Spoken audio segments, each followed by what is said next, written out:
guys, the Curious Owl here, and today I am going to be reviewing The Wicked Deep by Shea Ernshaw. This was the group book for the Biannual Bibliothon and was the first book that I ended up completing for the readathon, and I have to say I went out of this book originally really enjoying it and giving it a very high rating, but then I had to sit back on it for a few days and realized it wasn't as good as I had originally thought. It still was enjoyable and really fun to read at the time, but there definitely was a lot of problems I had with it, and that came with my own personal thinking and then also hearing some very similar opinions from other people who had thought things that I did about the book, and so I wanted to kind of just express some of the things that I thought about it that were good, but some things that kind of, I think, really hindered this book from being as great as it possibly could have been. So the story basically takes place in this town called Sparrow, Oregon that is essentially cursed by these three witches who were burned 200 years ago for supposed witchcraft. They were three sisters who were notorious for bringing men around and for flirting and basically stealing men from their wives, and because of their ability to do so, they were condemned as witches and thrown into the harbor with stones to drown to death. Now, since then, every year for 200 years, these girls rise back up, take over the bodies of three young women, and lure young boys and men into the harbor to drown to death in revenge for their own deaths 200 years prior. The main character, Penny, has known this her whole life, living off the coast of Sparrow, and has done everything in her power to try to keep herself out of harm's way and keep herself from being possessed by one of these sisters.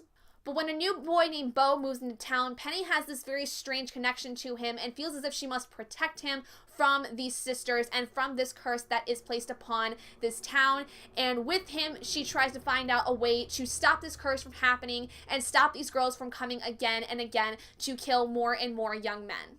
The thing I will really highly rate this story with is its atmosphere. It had a very great atmosphere with this town. It felt very rural, and it felt very small town-like, which I really enjoyed. This book was highly talked about with combining things of Practical Magic, the movie and book, and also Hocus Pocus, which I really agree with. There were so many aspects within this story that rang so true for both Practical Magic and Hocus Pocus, which are two of my favorite movies of all time.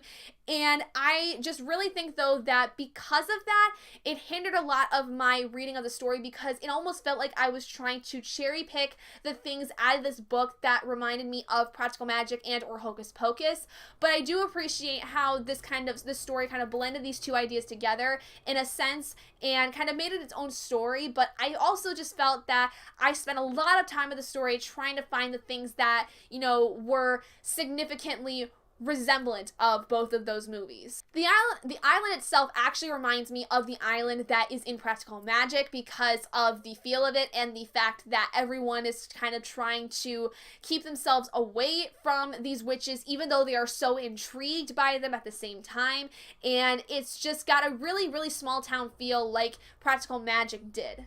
The thing, though, that I really think bogged down this story, and is something that a lot of other people that have read this during the Biannual Bibliothon have said, is the romance within this story. The romance that is within it, within the main character and Bo, is very rushed. It doesn't seem to be really believable in a lot of senses, and it's not until the very end of the book that you realize why it is the way that it is and why these two are together in any way.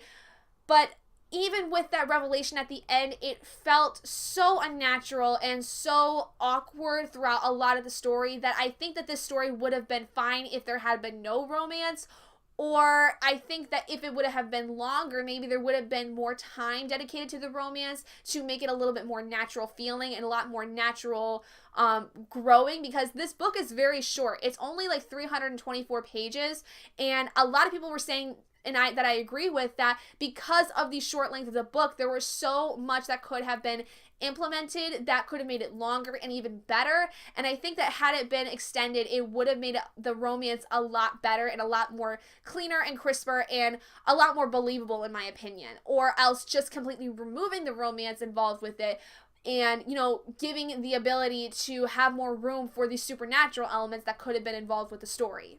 Just in general, this story felt so rushed. Not just the romance or anything else involving love, but just the entire story felt rushed, which was another thing that I think needed to be looked at. I just think that 324 pages for this kind of a story is not enough. It needs to be at least 400 pages, I would say, because there's so much that is involved with the history of the sisters that you want to know more about, especially one in particular. Then you have so much about the city that you want to know about. There's so much about both that you want to know about, and Penny and her mother and her relationship with her father. Just, it was way too short and way too fast paced for my liking. I will say that there were some very good revelations and plot twists that I was not prepared for, and left me very jarred after a little while. Like, I actually remember crying at some of the plot points because of what was revealed towards the end of the book, and made me very emotional. So this book did have some very good moments within it, I will say, but I feel like just the majority of it was so rushed that it felt so incomplete and so devoid of so much greatness that could have been achieved with it.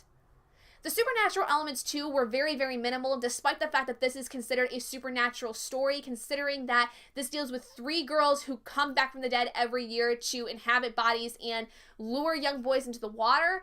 There's nothing else besides that in terms of supernatural dealings, and I would think that in a supernatural-based story, there would be more to it. Like, if they're more involved with these sisters and their abilities, like, do they have any other abilities? Did they actually have powers when they were younger, when they actually were alive? There's so much in the supernatural realm that could have been delved into with this book that, again, because it was so short, did not have any room to grow and have the ability to be expressed through the story.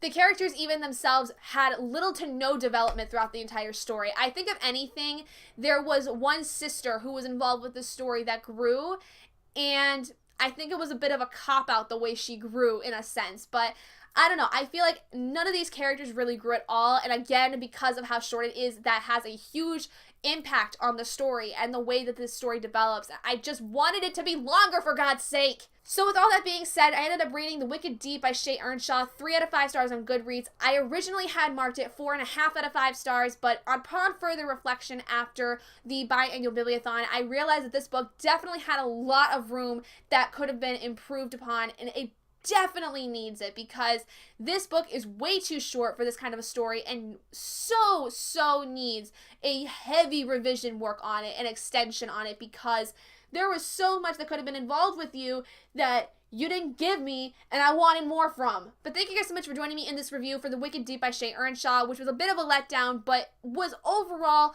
fairly enjoyable, still fun to read. I really did enjoy a lot of the aspects that were involved with practical magic and hocus pocus, but it was not enough to save this book in its entirety. So thank you guys so much for joining me in this video. If you guys did enjoy it, please do give it a big thumbs up.